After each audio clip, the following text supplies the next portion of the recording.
اس نے مجھے آنکھ دی ہے، یہ آنکھ ایسی چیز ہے کہ مفت مل گئی ہے ہمیں، نہ ہمیں اس کے لیے کوئی پیسے خرچ کرنے پڑے، نہ ہمیں کوئی محنت کرنی پڑی، اللہ تعالیٰ نے عطا فرما دی، اور اس کے نتیجے میں ہم ساری دنیا کے لوگوں کو دیکھتے ہیں، اچھے مناظر دیکھتے ہیں، ایسے مناظر دیکھتے ہیں جو دل کو خوش کرنے والے ہیں۔ قدر ساری زندگی اس واسطے کہ مفت مل، اگر خدا نہ خواستہ کسی آدمی کی بصارت دیکھنے کی طاقت زائل ہونے لگے تو آپ سوچو کہ وہ اس کا کیا حال ہوگا۔ وہ اگر یہ چاہے گا کہ میں اپنی ساری دولت لٹا دوں لیکن کسی طرح میری بینائی واپس آئے، اتنی بڑی نعمت۔ اور جو لوگ جانتے ہیں علم الابدان، وہ اگر اس کی حقیقت دیکھی جائے، چھوٹا سا یہ آنکھ ہے، اس کے اندر کیا کچھ اللہ تبارک و تعالیٰ نے نظام بنایا ہوا ہے کہ اس آنکھ کو چھپانے کو ضرب اگر اس پر لگے تو انسان کی بینائی جاتی رہے، تو اس کے لیے محافظ پیدا کرتی ہیں، یہ محافظ ہے، یہ ہڈیاں اس کی حفاظت کر رہی ہیں۔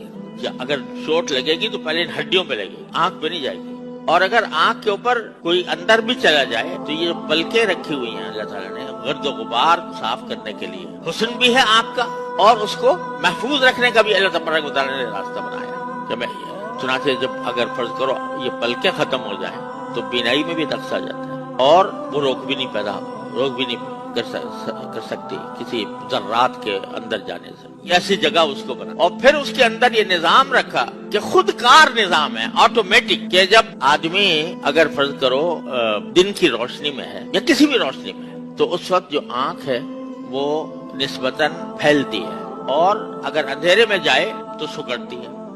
سکڑنے کے نتیجہ یہ ہے کہ اندھیرے میں تھوڑی دیر تک کچھ نظر نہیں آ رہا ہوتا، تھوڑی دیر کے بعد پھر کچھ نہ کچھ نظر آنے لگتا ہے، وہ اس عمل کا نتیجہ۔ تو مجھے ایک ڈاکٹر نے بتایا تھا، جو آنکھ کے ڈاکٹر ہیں، کہ آنکھ کی امراض کے بھی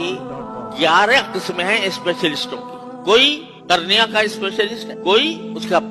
پردے کا اسپیشلسٹ ہے، کوئی کسی چیز۔ 11 قسمیں ہیں جس کے اوپر اسپیشلائز کیا لوگوں نے۔ اور یہ جو میں بتا رہا ہوں کہ آنکھ کے سکڑنے اور پھیلنے، پتلی کے پھیلنے اور سکڑنے کا جو عمل ہے، اس کے اندر جو اللہ نے رگیں رکھے ہیں چھوٹی چھوٹی، وہ اس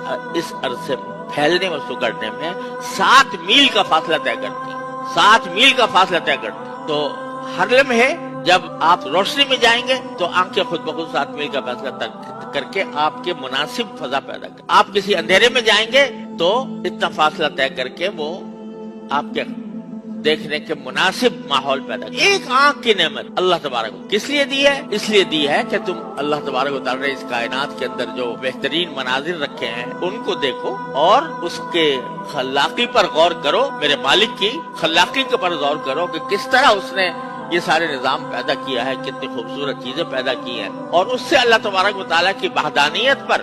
اللہ تعالیٰ کی عظمت پر، اس کی قدرت پر، اس کا حکمت بالغہ پر ایمان لاؤ۔ اگر تم قرآن کو دیکھتے ہو تو اس دیکھنے کا ثواب، دیکھنے کا بھی ثواب، اگر تلاوت بھی نہ کرے انسان، صرف کھول کے بیٹھ جائے اور دیکھتا رہے پڑھنے، تو اس دیکھنے کا بھی ثواب۔ مسجد حرام میں جا کے بیٹھ جائے، نہ طواف کرے نہ کچھ کرے لیکن بیت اللہ کو دیکھتا رہے، ثواب ہے۔ اپنے والدین کو محبت کی نگاہ سے دیکھنا، یہ ایک حدیث کے ایک روایت کے مطابق ایک حج اور عمرے کا ثواب رکھ، والدین کو محبت سے دیکھ لینا، یہ حج اور عمرے کا ثواب رکھ۔ تو یہ نگاہ جو ہے پیدا کی گئی ہے، اپنی ضروریات پوری کرو، اللہ تعالیٰ کی خالقیت اور رازقیت کو دل میں بٹھاؤ اور اس کو صحیح معنی میں صحیح جگہ پر استعمال کرو۔